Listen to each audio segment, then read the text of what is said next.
इतने कॉल्स, इतने सारे कॉन्ग्रेचुलेटरी मैसेजेस जो आए हैं, सो ऑब्वियसली ओवरवेलमिंग है। मैं तो बस अपना पढ़ते गया एंड एग्जाम दे दिया तो आ गया। रैंक 1 का सपना मैंने ऐसे नहीं देखा था, पर हाँ ये जरूर था जो भी देना है अपना बेस्ट देना है। मैं कभी सोच के नहीं रखा था कि रैंक 2 आएगा मेरा। मेरा मानना ये है कि सबसे ज़्यादा इम्पोर्टेंट होता है कि आप अपना बेस्ट वर्जन बनो। एक प्रॉपर बैलेंस और एक proper schedule, that is the motto.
Yes dear students, अब हम पहुंच गए हैं चैप्टर नंबर 4 पर। चैप्टर नंबर 4 क्या बोल रहे हैं क्लासिफिकेशन ऑफ कॉमर्शियल ऑर्गेनाइजेशन।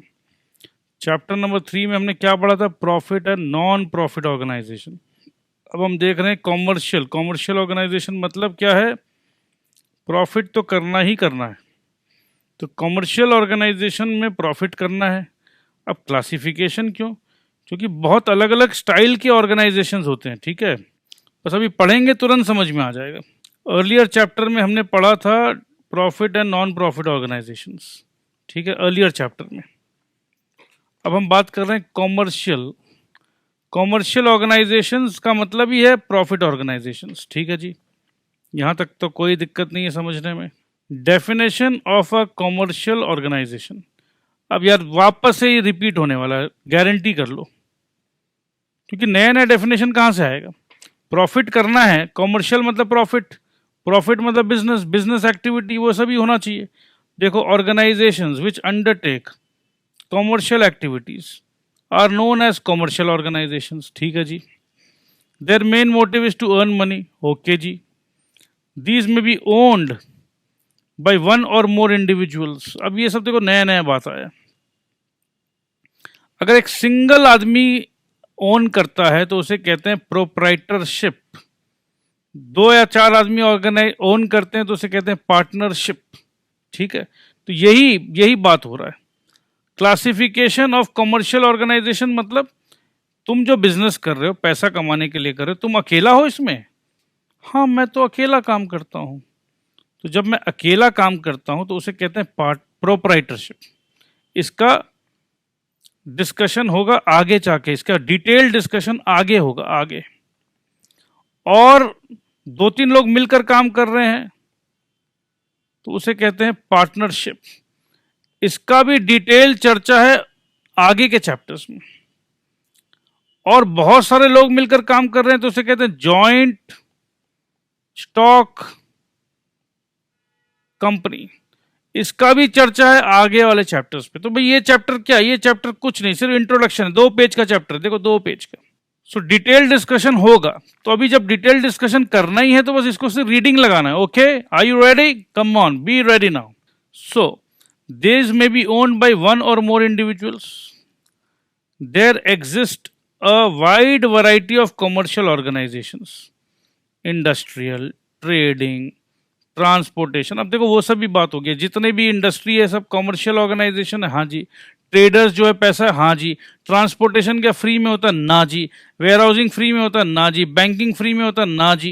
ये सब पुराने जो बातें हैं उस सबको चिपका डालो। सो कॉमर्शियल ऑर्गेनाइजेशंस में भी माइक्रो, स्मॉल, मीडियम और लार्ज, ये तो हम पढ़ चुके हैं। छोटा, बड़ा, लार्ज, हैवी, लाइट वेट, ये सब पढ़ चुके हैं। माइक्रो बोल लो, मीडियम बोल लो, स्मॉल बोल लो, ये सब क्लासिफिकेशन है, बोलने का तरीका है, बोलने का तरीका, ठीक है। भावनाओं को आप ऑलरेडी समझ चुके हो। सो अब हम क्लासिफाई जो करेंगे on the basis of ownership. कहने का मतलब है कॉमर्शियल ऑर्गेनाइजेशन। कॉमर्शियल ऑर्गेनाइजेशन का मतलब है पैसा कमाना जरूरी है। अब पैसा कमाने का ऑर्गेनाइजेशन ओनरशिप के भाषा में, ओनरशिप के भाषा में, सो ओनरशिप के भाषा में commercial organizations can be classified as private sector, public sector and joint sector। ठीक है जी। तो पहले तो भैया private sector, public sector, joint sector. कुछ नहीं समझ में आया सर? कोई बात नहीं, अभी प्राइवेट सेक्टर के बारे में बता रहे हैं बच्चा। प्राइवेट सेक्टर क्या होता है? प्राइवेट मतलब जो नॉन गवर्नमेंट, हम और आप जो है गवर्नमेंट के इंसान नहीं, नहीं नहीं, वी आर प्राइवेट पीपल। सो जो हम बिजनेस कर रहे हैं वो प्राइवेट सेक्टर में आएगा। These undertakings are owned. मैं ओन करता हूं अपना बिजनेस को, तो कंट्रोल क्या मेरा पड़ोसी करेगा? नहीं नहीं, मैं ही करूंगा। ओन कंट्रोल्ड, ठीक है भैया। ओनरशिप मेरा, कंट्रोल मेरा। पैसा कौन लगाया? अरे मैं ही तो लगाऊंगा, ठीक है जी। एंड फाइनेंस्ड, तो ओन, कंट्रोल्ड एंड फाइनेंस, ये हो गया अपना एक important keyword.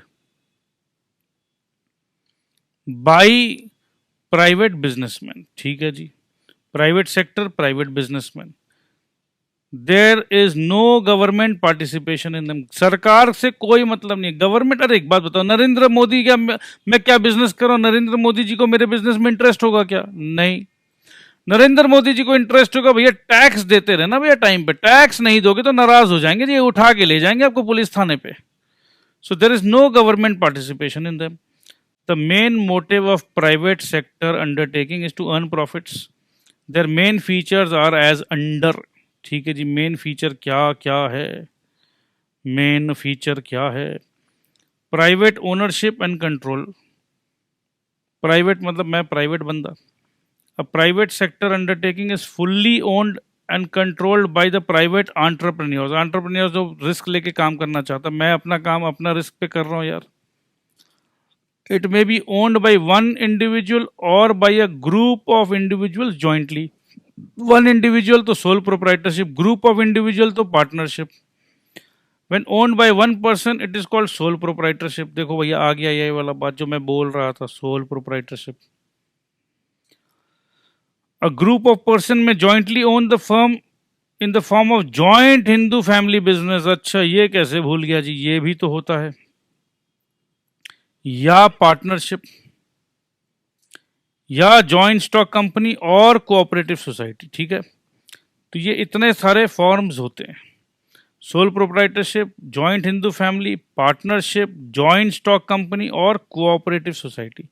These are all private ownership, ठीक है जी। मोटिव क्या होता है? प्राइवेट मोटिव क्या है? मोटिव, अरे भैया पैसा कमाएंगे ना। कॉमर्शियल ऑर्गेनाइजेशन का बात करें, पैसा कमाना ही है, ठीक है। तो मेन इज अर्निंग प्रॉफिट्स, ठीक है। प्रॉफिट क्या होता है? रिवॉर्ड है। क्या चीज़ का? जो रिस्क लेते हैं हम, या जो कैपिटल लगाएं, पैसा लगाएं, उसका रिटर्न, रिटर्न ऑन कैपिटल, ठीक है जी। State, no state participation. अब स्टेट मतलब जिस स्टेट में रहते हैं वो नहीं, स्टेट का मतलब यहां पर होता है गवर्नमेंट। स्टेट का मतलब है गवर्नमेंट, स्टेट गवर्नमेंट बोलो या सेंट्रल गवर्नमेंट बोलो। There is no participation by central और स्टेट गवर्नमेंट्स, ठीक है, in the ownership and control of private sector undertaking. भैया गवर्नमेंट क्यों दिमाग लगाएगी? अच्छा ये सब बात क्यों लिखा हुआ है पता है? क्योंकि चाइना, चाइना एक कम्युनिस्ट कंट्री है, वहां का सिचुएशन और वहां का सोच अलग है, इंडिया का सोच अलग है। तो ये सब हम लोग इकोनॉमिक्स में आपको बताएंगे डिटेल में, चलो अभी नहीं, तो थोड़ा सा वेट करिए, इकोनॉमिक्स जब पढ़ेंगे तो ये सब बातें और अच्छे से क्लियर हो जाएगी। Private finance, the capital of a private sector undertaking is arranged bye it's owners of course. अब मेरा कंपनी है, मेरा बिजनेस है, तो पैसा मैं ही अरेंज करूंगा। The soul trader contributes the capital of a sole proprietorship. In case of partnership capital is invested by the partners. बहुत सारे पार्टनर है तो सबको पैसा लेकर आएंगे। Joint stock company raises capital by the issue of shares. Issue of shares ये बाद में आपको डिटेल में बताएंगे, एंड डिबेंचर्स ये सब बाद में बताएंगे। A private sector undertaking can also raise loans to meet its long term and short term needs of the fund. मेरे को लोन चाहिए, लोन ले लूंगा मैं बैंक से। इंडिपेंडेंट मैनेजमेंट, भाई कंपनी मेरा, व्यापार मेरा, बिजनेस मेरा, मैनेज भी मैं ही करूंगा, ठीक है। तो मैनेज कौन करेगा? Manage by the owners, but obvious है। सोल प्रोप्राइटरशिप पार्टनरशिप में क्या होता है? Owners directly manage the firm. And management of the joint stock company, joint stock company जब पूरा डिटेल में पढ़ेंगे अच्छा से समझ में आएगा। जॉइंट स्टॉक कंपनी में क्या होता है ना, अब जैसे मैं आपको बता रहा हूँ, अब रिलायंस कंपनी ने बोला कि भैया शेयर्स लॉन्च इशू कर दिया। अब देश में इतने सारे लोग हैं, 25 लाख लोगों ने 25 लाख लोगों ने 1,000 रुपया देकर शेयर खरीद लिया। तो 25 लाख लोग एक्चुअली हो गए ओनर। तो क्या मैनेज क्या 25 लाख लोग कर रहे हैं? नहीं, मैनेज कुछ चुनिंदा लोग करते हैं, ठीक है। So management of the joint stock company lies in the hands of directors who are elected representative of the share holders. तो ये 25 लाख लोग जो 1,000 है, ये शेयर होल्डर्स है कंपनी में। भैया हम भी मालिक है, और इनको क्या मिलता है? इनको डिविडेंड मिलता है। जो प्रॉफिट है, प्रॉफिट का जो शेयरिंग होता है उसको कहते हैं डिविडेंड, ठीक है। तो ये लोग रिप्रेजेंट इलेक्ट करते हैं, डायरेक्टर बनाते हैं। तो यहाँ तक तो मेरे ख्याल से मामला एकदम क्लियर है। ये सब का डिटेल चर्चा होगा, कंपनी, जॉइंट स्टॉक कंपनी का डिटेल में जब पढ़ाई करेंगे तो आपको एकदम अच्छे से क्लियर हो जाएगा। तो अभी कितना है? पब्लिक सेक्टर एंटरप्राइज पहुंच गए। पब्लिक सेक्टर, पब्लिक का मतलब ही हो जाता है गवर्नमेंट, ध्यान रखिएगा। पब्लिक सेक्टर मतलब गवर्नमेंट सेक्टर, ठीक है। These undertakings are owned, these undertakings are owned and operated by the central and state governments. The main features of public sector undertaking are given below, ठीक है जी। State ownership, state मतलब ये नहीं कि state मतलब सेंट्रल या state दोनों। Public undertakings are fully owned by the government और some public authority. For example, Reserve Bank of India is owned by the central government while Delhi Transport Corporation is owned by the government of Delhi State. तो state ownership हो गया। Public sector enterprise, इसका मतलब है कि RBI is a public sector enterprise और Delhi Transport Corporation DTC is also a public sector enterprise, ठीक है जी। परफेक्ट, एकदम एकदम परफेक्ट है जी। आप और हम एकदम एक साथ पढ़ रहे हैं, मजा आ रहा है जी। आप एकदम बोल रहे हैं, मैं सुन रहा हूँ, बहुत अच्छी बात है। Government control, the ultimate control of public sector undertaking lies with the government. Of course government का चीज है, गवर्नमेंट ही कंट्रोल करेगा। अब सर्विस मोटिव, सरकार मतलब क्या होता है? गवर्नमेंट मतलब क्या होता है? Government is like a father figure, ठीक है, पिताजी। तो पिताजी अपने बच्चों के साथ हमेशा इंसाफ करते हैं, पिताजी हमेशा सेवा भाव रखते हैं। Service motive, the primary objective of a public sector undertaking is to render service to the public at large. Public at large मतलब पूरा पब्लिक, पूरा देश का भैया सर्विस करना है मेरे को। In order to serve the public, it may even incur loss. अरे बाबा क्या बात है। For example, the Food Corporation of India provides food grains to the public at subsidized prices. अब पिताजी है भाई, बच्चे की खुशी के लिए पापा अपना भी नुकसान करा लेते हैं, ठीक है। तो ये वही बात है। स्टेट फाइनेंसिंग, स्टेट फाइनेंसिंग मतलब गवर्नमेंट पैसा लगाता है। The government provides the capital end funds through appropriation from the budget. The government may also provide loans from time to time from the state exchequer. मतलब state का खजाना से government कभी कभी लोन भी दे देता है. ब्यूरोक्रेटिक मैनेजमेंट मतलब ब्यूरोक्रेटिक मतलब आईएएस लोग मैनेज करते हैं, इंडियन एडमिनिस्ट्रेटिव सर्विसेज वाले. The management of public sector undertaking is bureaucratic in the sense that their operations are governed by certain rules and regulations prescribed by the government. Government का prescription होता है but head of the department में कुछ कुछ IAS officers भी होते हैं but बाकी लोग भी होते हैं. Bureaucratic management. Public accountability. Public sector undertaking are accountable to the public at large for their performance and results. The annual audit of these undertaking is conducted by the Comptroller and Auditor General of India. Auditing मतलब भैया देखो तुमने साल भर क्या काम किया दिखाओ, मैं चेक करूंगा. ठीक है, तो प्राइवेट वाले को तो चार्टर्ड अकाउंटेंट्स लोग चेक कर लेते हैं और ये गवर्नमेंट वाले को comptroller and auditor general of India. Moreover their annual reports are subject to discussion in the parliament और स्टेट लेजिस्लेचर. पार्लियामेंट में डिस्कशन भी हो सकता है. ठीक है, जैसे रेलवेज का डिस्कशन होता है, रेलवे का बाकायदा पूरा बजट निकलता है. Joint sector enterprise. जॉइंट मतलब क्या है, पब्लिक एंड प्राइवेट दोनों मिला के. गवर्नमेंट एंड पब्लिक मतलब प्राइवेट लोग जिसको हम लोग पब्लिक कहते हैं. Joint sector consist of business undertakings where the ownership, control and management is shared jointly by the government, the private entrepreneurs and the public at large. Indian oil corporation, Cochin refineries and Gujarat State Fertilizer are example of joint sector undertaking in our country. अब आप लोग को एक काम दे रहा हूँ, homework दे रहा हूँ. आप लोग के पास गूगल है, गूगल में आप लोग देखिए कि joint sector enterprise of India. यहाँ पर अपने पास से 3 एग्जाम्पल है.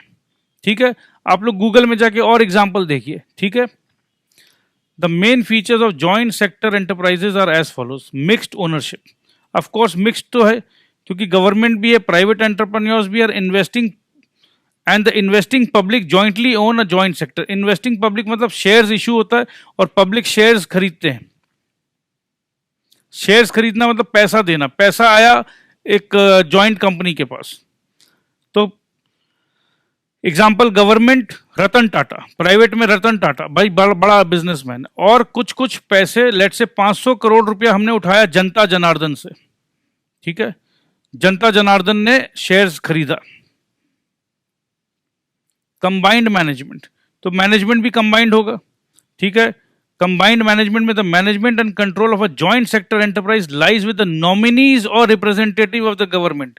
गवर्नमेंट किसी को, जैसे भैया मेरा कंपनी है, मैं किसी अपने भतीजे को, चाचा को, ताऊ को, रिश्तेदार को, दोस्त को बोला भैया एक काम करना, इस कंपनी में तू बैठ जा मेरी तरफ से. तो nominees of the government, private businessman and the public. Share capital. अब ये शेयर कैपिटल मतलब इस कंपनी में जो जॉइंट सेक्टर कंपनी, इसमें कितना हिस्सादारी है. The shares of the government, private businessman and the public in the capital R 26%. तो गवर्नमेंट कितना, गवर्नमेंट का 26%. ठीक है, प्राइवेट बिजनेसमैन का कितना, 25%. तो गवर्नमेंट और ये मिलाकर कितना हुआ, 51. और बाकी पब्लिक का कितना, 49. The aim is to pool the financial resources and technical know how of the state and private individuals. तो मिला जुला के काम करेंगे, कुछ अच्छा होगा. तो मेरे ख्याल से ये चैप्टर भी हमने मोर और लेस कवर कर लिया है, कंप्लीट कर लिया है. तो आज के लिए मेरे ख्याल से एक बार यहीं रोकते हैं. ठीक है, उसके बाद नया चैप्टर नया दिन में स्टार्ट करेंगे. So thank you very much. I love you all. Bye bye. Take care.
Thank you.